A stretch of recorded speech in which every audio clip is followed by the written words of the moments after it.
So the second speaker for today is Ken Van Tilburg from NYU, who will talk about stellar basins. So Ken, if you can show up. Ah, here you are. I'm here. Yeah. Hi, Eduardo. How's it going? Thanks for inviting me. You're welcome. So if you can share your screen, if you can share your screen, okay. We are happy to have you here today. So when you're ready, you can start. Oh my God, this is so nice. Okay, please start. It shows up, right? It does. Okay. It does. It does. So, thank you, Eduardo. During the talk, feel free to interrupt me for questions. I prefer it during the talk rather than at the end. So I will talk about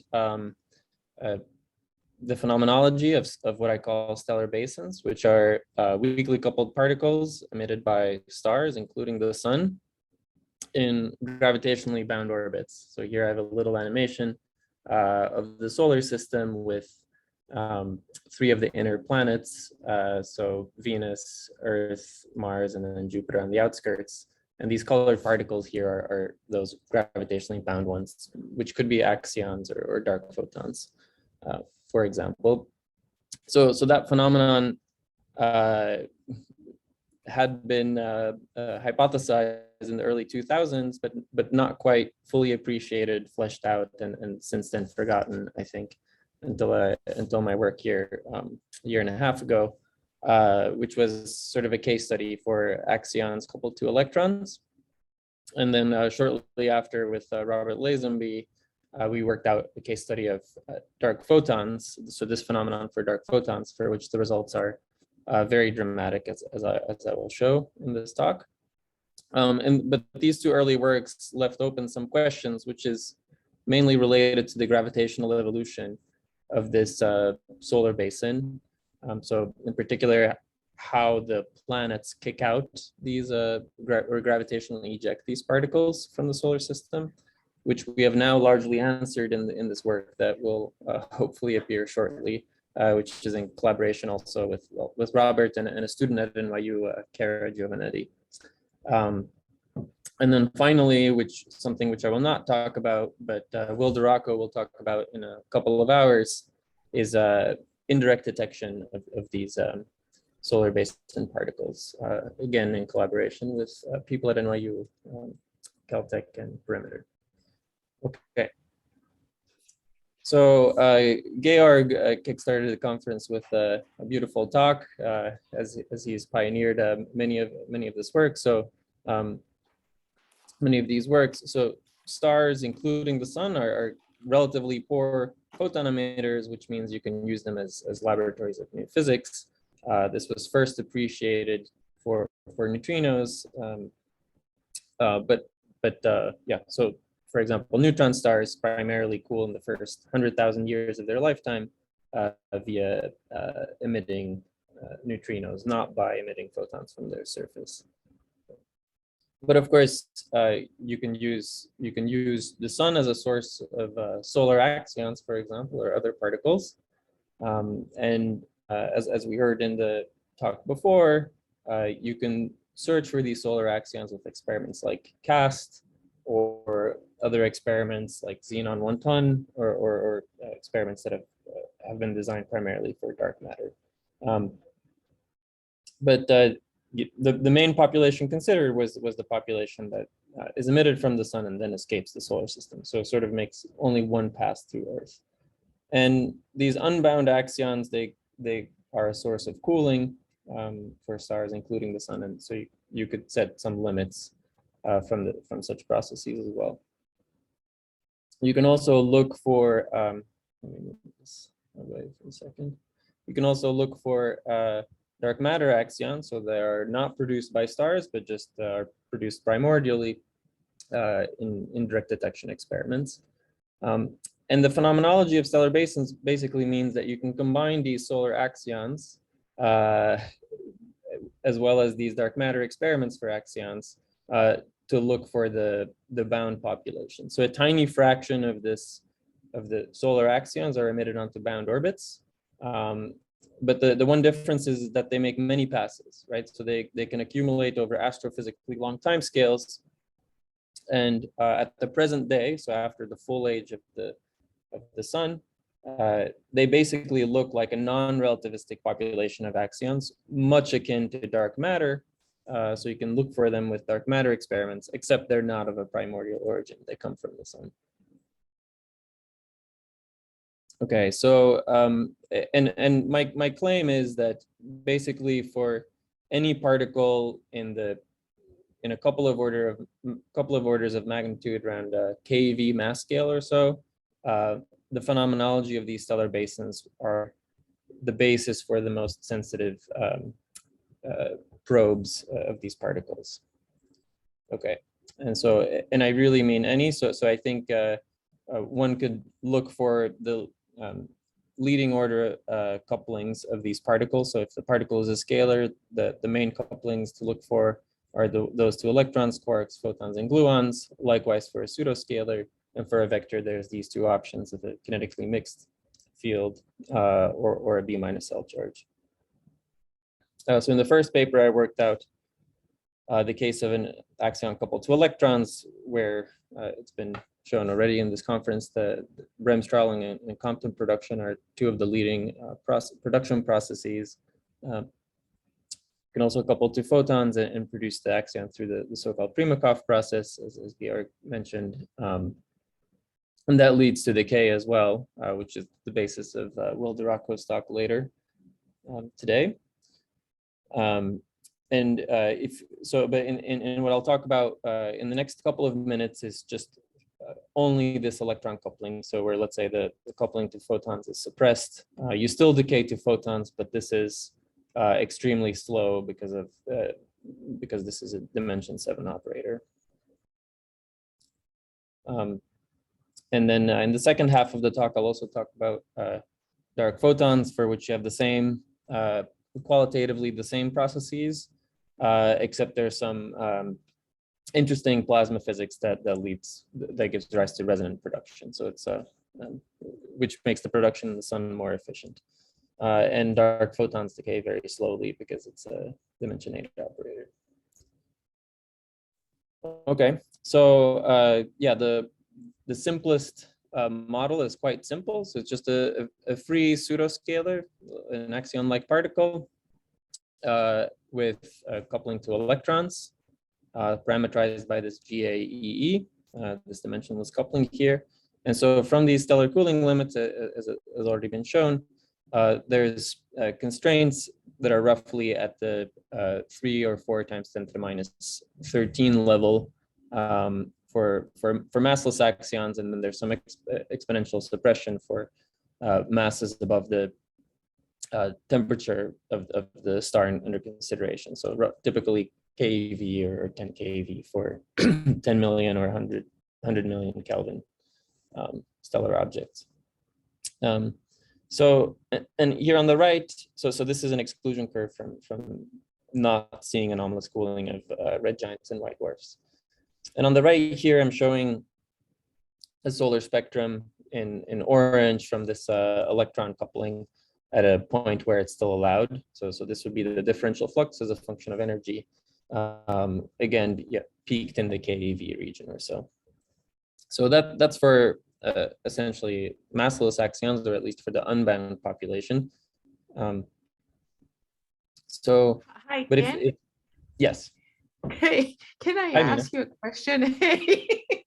Why is the peak different for the two curves? Slightly different? I mean, the matrix element is different. I think it has nothing to do with the temperature, or it's just the matrix element and the energy dependence, you're saying? What? Yeah, it's just a matrix element. I think this goes, I think the axion photon coupling at low frequencies goes like a higher polynomial of the axion energy as an extra power of omega squared, I believe. Yeah. I see. So it's just cut off earlier. Yeah. Okay. There's also, I think for the axion photon coupling, there's plasma suppression, there's a minimum energy threshold, which is the plasma frequency. And that does not exist for the Axion electron coupling. So it's very sharply cut off at low energy. Okay. Okay, but so this is a spectrum for a massless axion. So here I have a toy plot, so slightly different axis, so log scale now for energy. So if you plot the differential flux, the differential energy loss per unit energy, so this dq d omega as a function of omega, the energy. If you have a massless axion, you get a plot that's typically, you have some polynomial suppression here just due to phase space, the thing that Mina asked about, and the slope of this curve depends a little bit on the matrix element. So sometimes it could be, it could be steeper depending on the matrix element. And then there's a Boltzmann suppression for energies far above the temperature. So that's the typical qualitative shape. But now if you have, if your axion has a mass, then basically there's a minimum energy, right? So the rest mass energy to produce the particle. And a different qualitative phenomenon is now possible, which is just production just at threshold where your particle is emitted at its velocity below the escape velocity. So this tiny sliver, which is for energies between the rest mass energy and the rest mass energy plus, just enough kinetic energy to make it to infinity. Everything in between is emitted onto a bound orbit, at least initially. So yeah, and in fact, Zutas and Rafelt realized this in the early 2000s, but hadn't considered it for the solar system in terms of direct and indirect detection. So yeah, so the total energy loss rate is primarily dominated by this unbound emission, right? So the integral under the curve, which is mostly unbound, because I mean I've even greatly exaggerated this tiny sliver. So the bound emission is much less, and so typically the ratio of unbound emission to bound emission is t to the fourth over m to the fourth v escape cubed, and it's just you're basically cutting off this integral at m times v escape squared above the mass. That's fairly generic unless you have some matrix element that's suppressed at low momenta. And if you sort of work through it exactly, you compute the full energy density from the unbound flux, which is just the luminosity, this integral here, over, and then by Gauss's law divided by 4 pi r squared at a radius r away from the star. The energy injection rate on bound orbits at some radius r falls off universally as 1 over r to the fourth, which is a neat argument. And then there's again times some volume integral over the interior of the star with a slightly different emission function. And then as I sort of heuristically said here, if you compute the ratio of the bound energy density over the unbound energy density, so from this flux that passes through once, you get a formula that's this. So as I promised, there's this ratio of v escape cubed, and then times some mass to the fourth over temperature to the fourth power, at least at low masses. So this is a big suppression because the escape velocity in the core of the sun is a few times 10 to the minus 3 the speed of light, and the escape velocity, let's say locally here on Earth, is a few times 10 to the minus 4 times the speed of light, right? So this red box is always a small factor, but the blue box here is a huge factor. So it's basically the total rate after the total density after some accumulation time tau. It's enhanced by tau, and so this could be astronomically long time scale. So on the order of 1 billion years, and r here would be, let's say, the light travel time to the sun, which is 8 light minutes. So you get billions of years over 8 minutes. And so the blue box can be larger than the red box, and the local bound density could be larger than the unbound density, despite it being a tiny amount of the flux. And indeed, if tau is larger than 1 million years or so, the bound density dominates for masses around a keV. So when I wrote this first paper, I didn't know what tau was, but now we do know, and that's what I'll show you now. So together with Kara and Robert, we're doing in-body simulations of this stellar basin. So we're injecting these particles on unbound orbits and gravitationally evolving them in the solar system. So it was not actually known what this gravitational lifetime was for just non-interacting particles in the solar system. There's some information from comets, but comets and asteroids burn up when they get close to the sun, and of course axions don't. So we have to simulate. We can't just use observations. And so this is how particles evolve as a function of semi-major axis. We have thousands of particles. Let me just reduce the density here. So we inject them onto different orbits with different semi-major axes, and then as a function of time, so this plot is 100 million years. The ones in the inner solar system are quite stable. You see their semi-major axis doesn't change very much. And at larger semi-major axis, they randomly walk and they get scattered through close encounters. There's motional resonances in secular perturbation theory. And basically Jupiter crossing particles get emitted very quickly on a time scale of 1 million years or so, or 10 million years. Yes, so we have some ejections. I'll skip this. Robert actually pioneered a bunch of clever tricks. Well, the naive thing is just to run forward in time. So where you start your simulations 4.6 billion years ago and integrate forward and check for Earth crossings. From this, we get some estimate that the lifetime is longer than 1 billion years, and we get some idea of what the local phase space distribution is after this long time, which is also important for annual modulation or directional searches. But Robert thought of this neat trick where you kind of run the process in reverse and take, the time reversed process of detection is sort of injection backwards in time. And so he integrates backwards and checks the rate of crossings with the sun. And every time you cross the sun, you could interpret it as having had some chance of being injected. And so that turns out to be much more efficient than these forward runs. And so we have, this number is now slightly updated. It's still work in progress. But we think now that this accumulation time is 1.2 billion years with a relatively small error bar. So we think the blue simulations here are slightly biased, but that should be a small effect, and we're still working on quantifying that. But we think that typical accumulation time is now 1.2 billion years.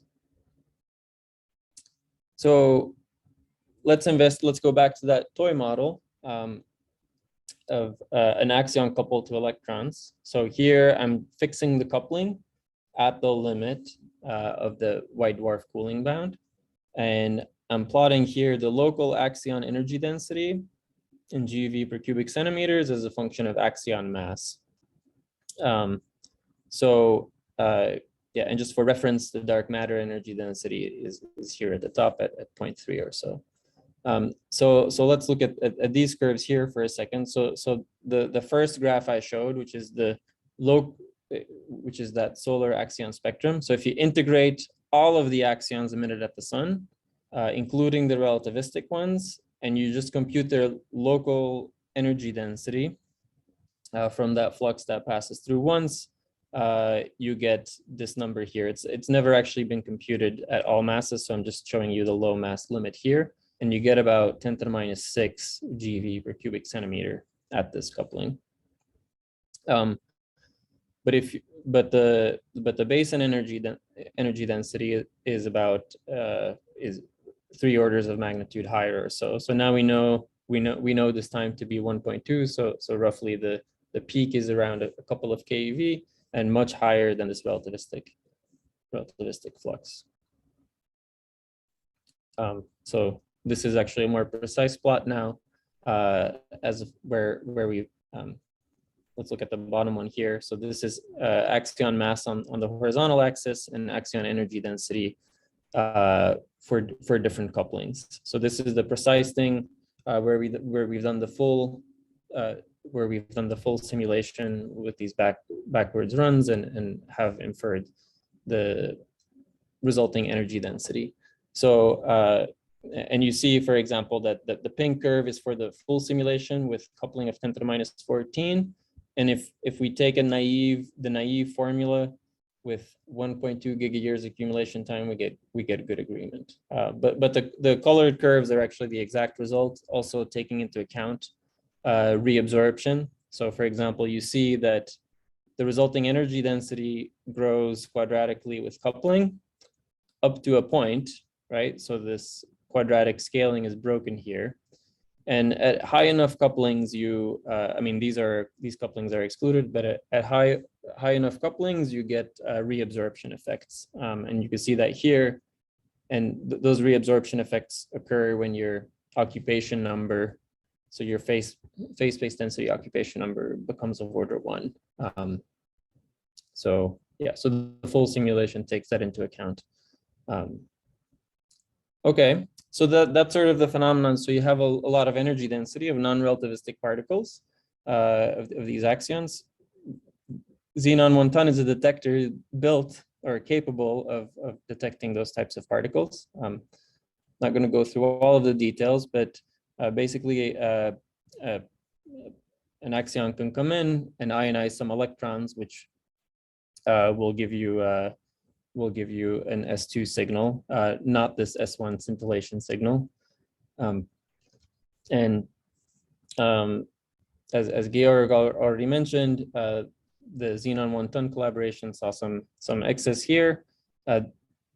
They had interpreted it as a potential source of solar axions, which I claim and which others have claimed is not actually consistent. It's excluded by these solar cooling or stellar cooling constraints. So in particular here, this is a 3D plot on the bottom left here with the axion electron coupling, the axion photon coupling, and the coupling to nuclei that gives you the RN57 line here. But the actual allowed region is here, and the blue band would fit their experiment. So it's just completely ruled out. This is another way of showing it.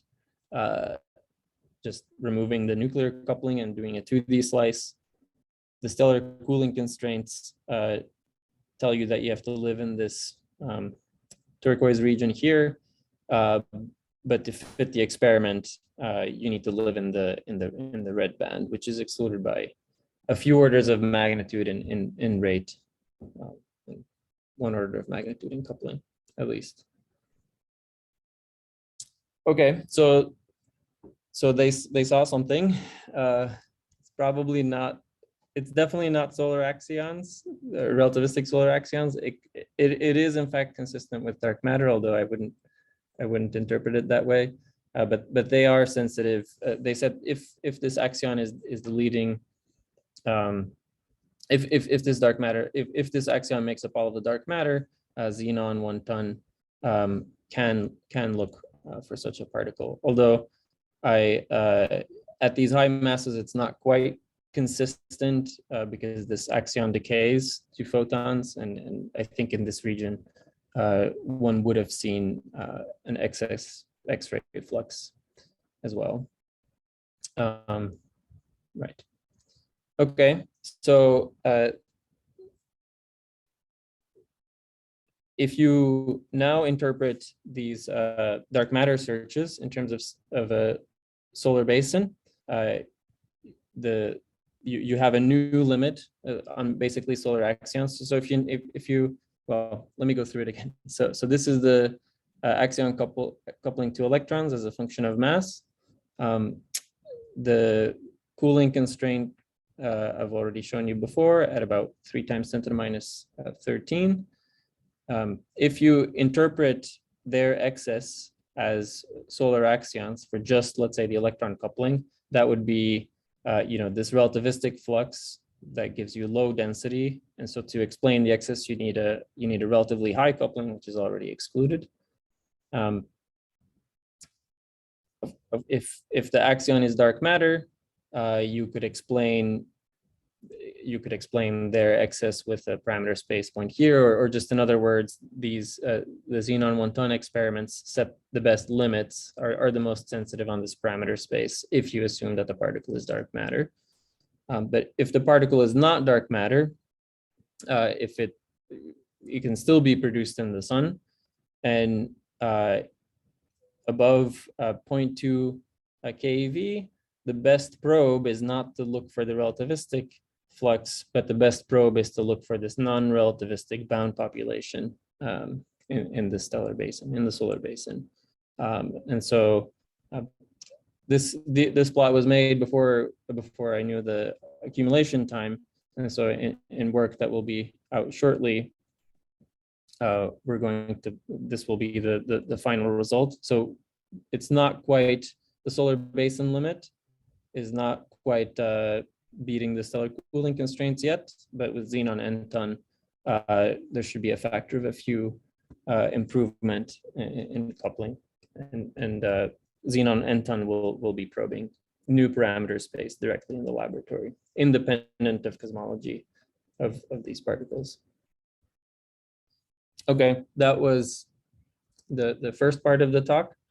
And yeah, this is sort of the summary plot for axions coupled to electrons. I'll go through the rest quickly. So one could also look for a solar basin of dark photons.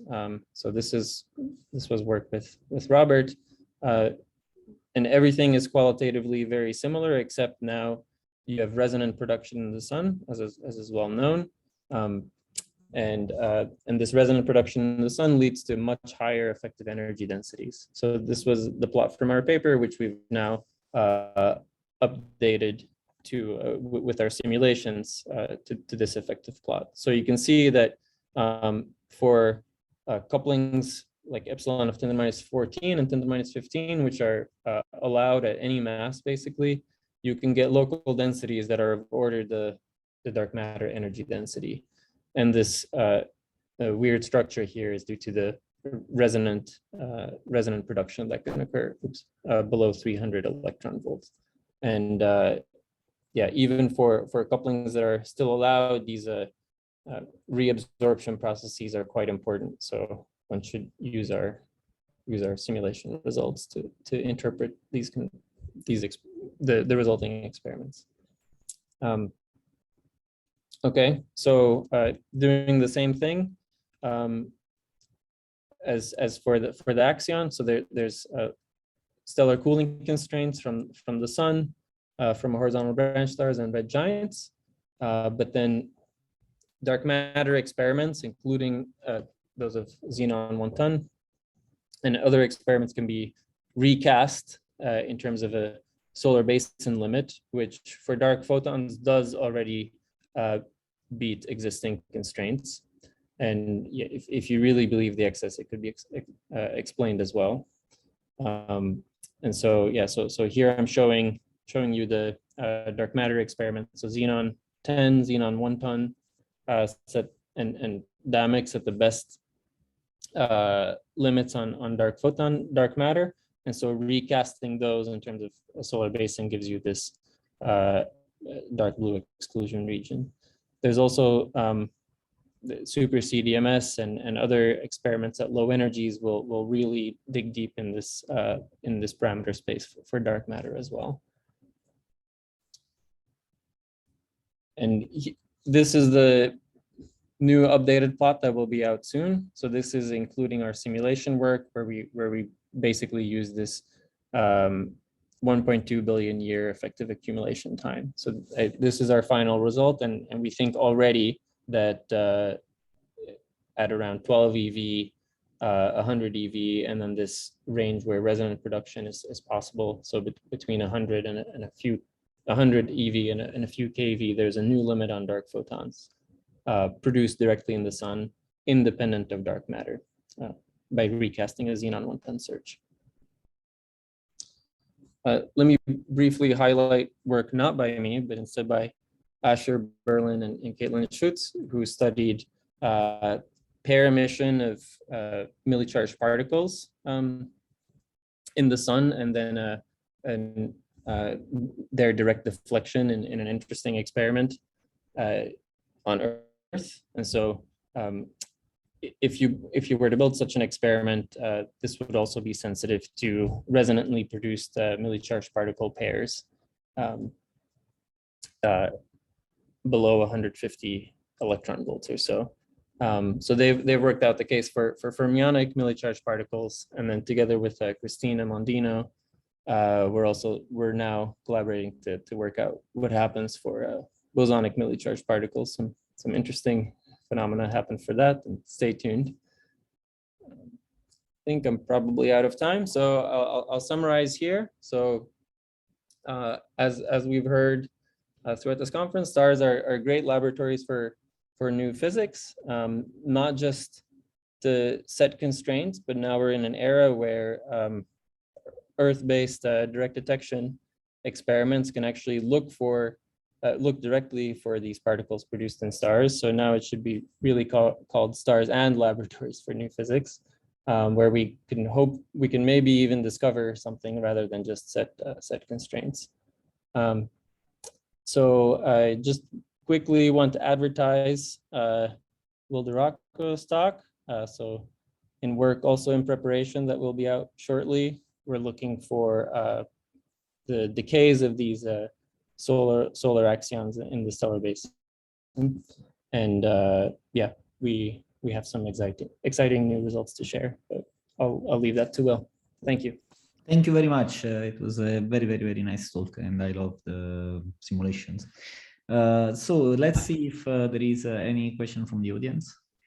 There is a question by Joachim, one by Sam. Joachim was first. Hi, thanks for this wonderful talk.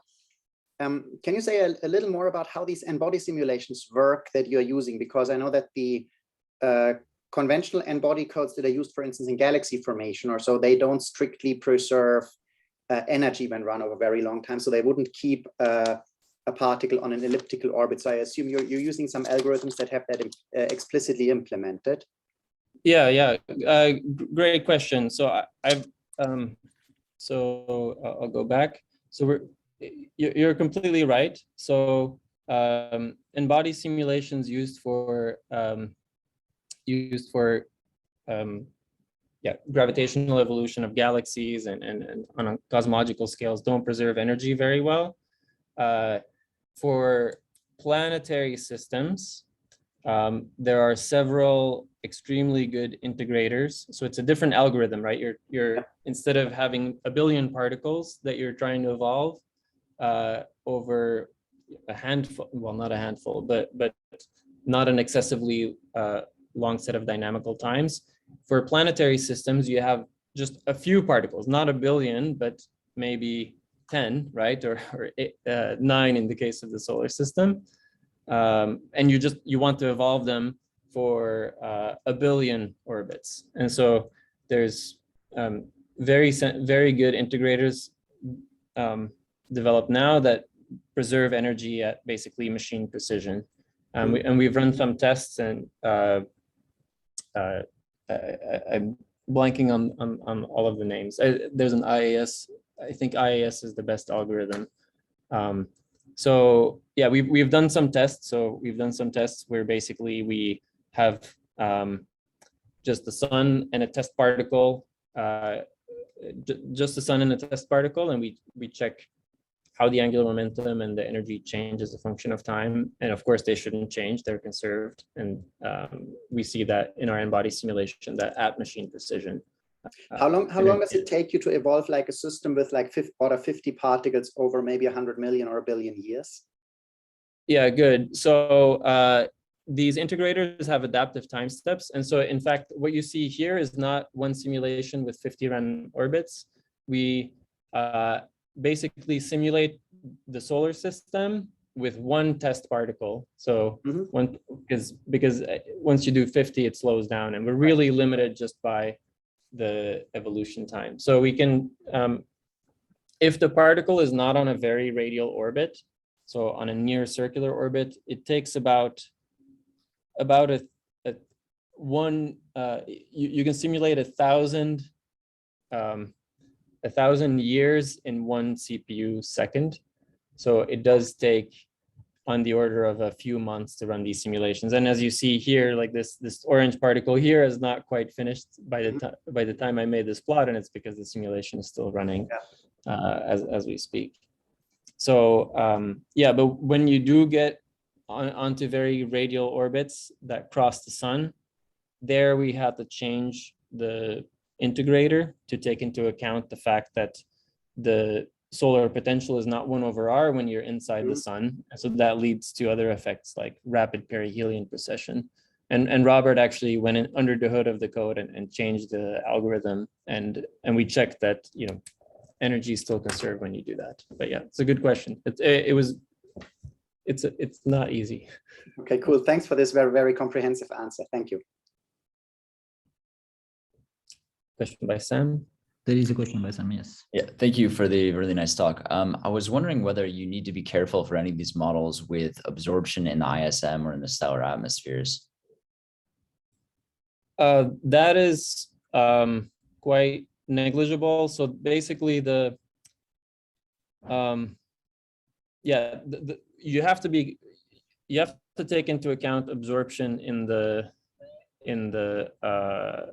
sun itself. So basically, so that's what happens here. So at some point you will get some detailed balance where your phase space occupation number is that of a Bose-Einstein distribution.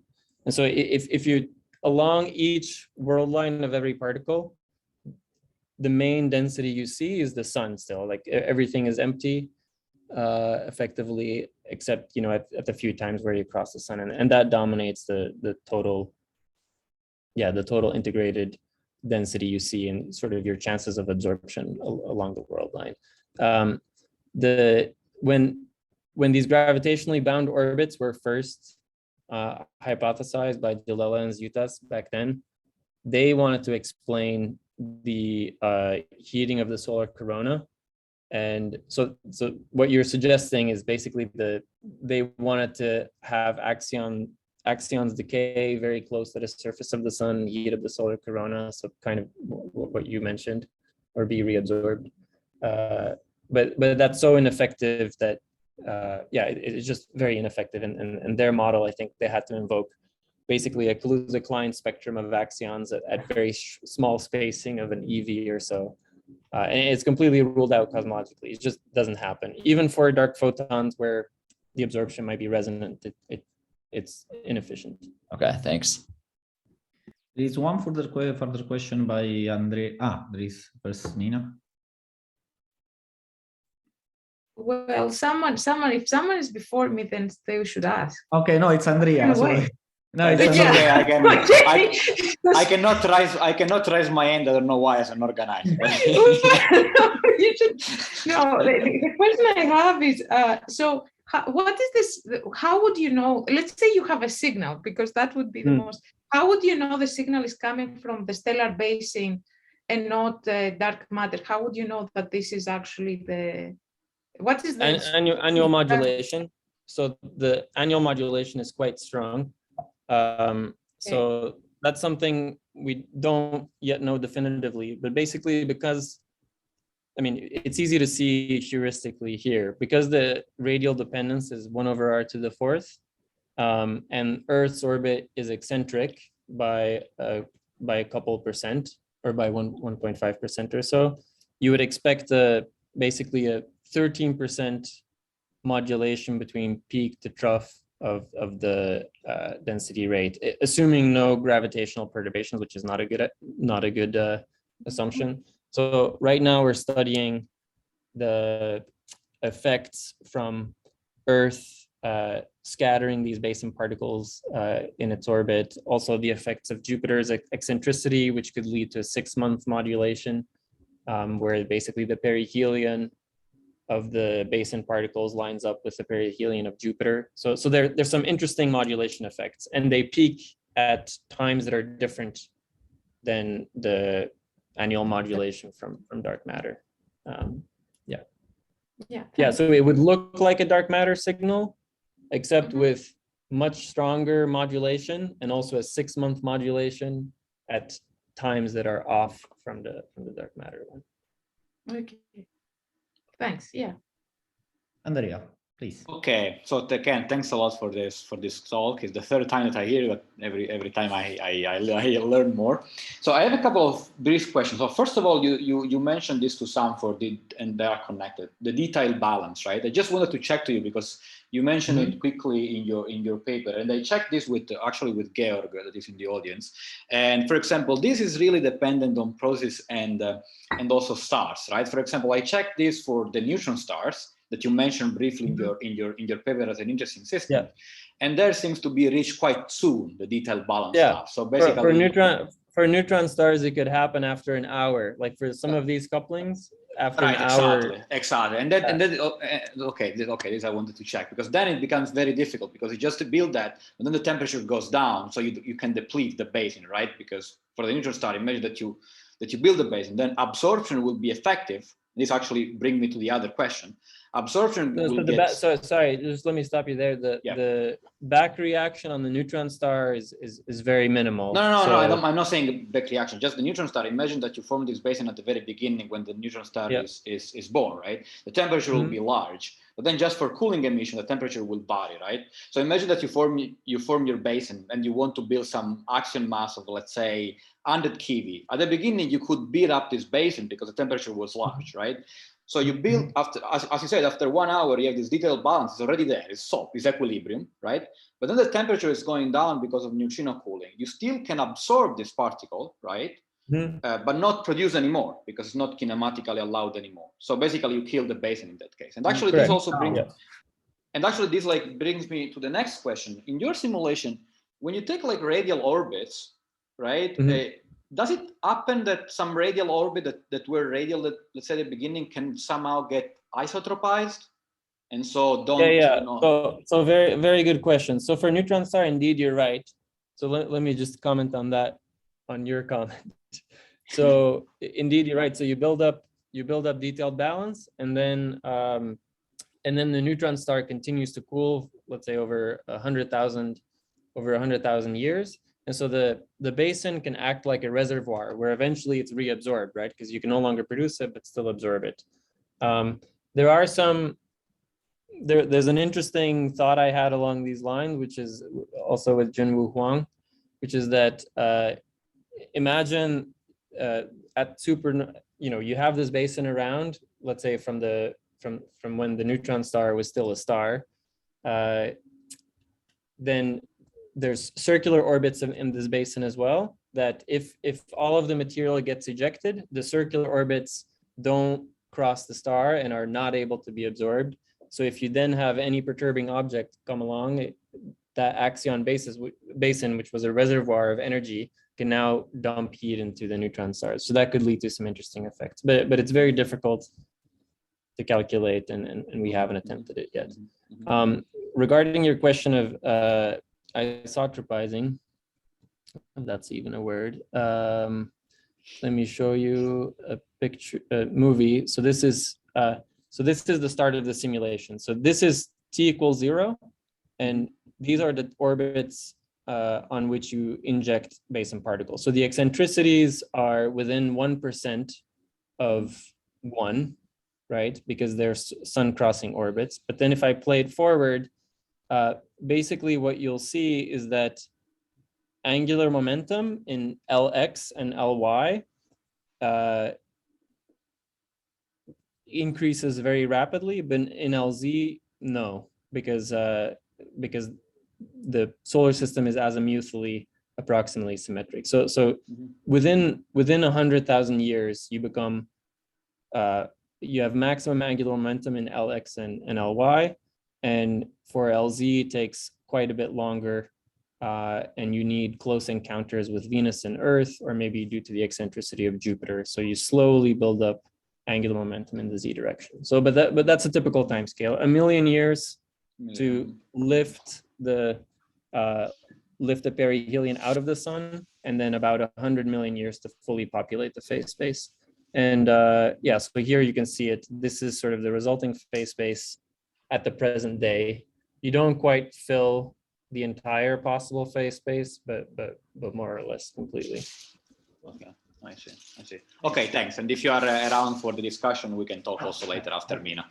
I have a very fast comment on the comment of Andrea. So you say that you want to produce, like in the case of neutron stars, you want to produce the reservoir and then you want to reuse the reservoir. But if they are so easily reabsorbed, it means basically that you have some thermal equilibrium of the star with this external basin, which is like another star. And eventually, what you're doing is that given that you have thermal equilibrium, the evolution of your basin will follow the thermal evolution of the neutron star. So actually, what happens is that you dump energy, but you keep on getting energy as you are cooling down. So eventually, it means that you cannot have anything very exciting in terms of the evolution of the neutron star. But perhaps I'm not. Well, yes, you can, because you have thermal equilibrium only for orbits that cross the neutron star. But if you have no perturbing object, so if the neutron star is completely I see. There's orbits that never cross the neutron star unless there's a perturber that can make them cross rapidly. So you could have potentially rapid heating events. But again, these are hallucinations that we've not worked out carefully. But it's a possibility. Okay, thank you. So I will then thank Ken again for the very nice talk, and we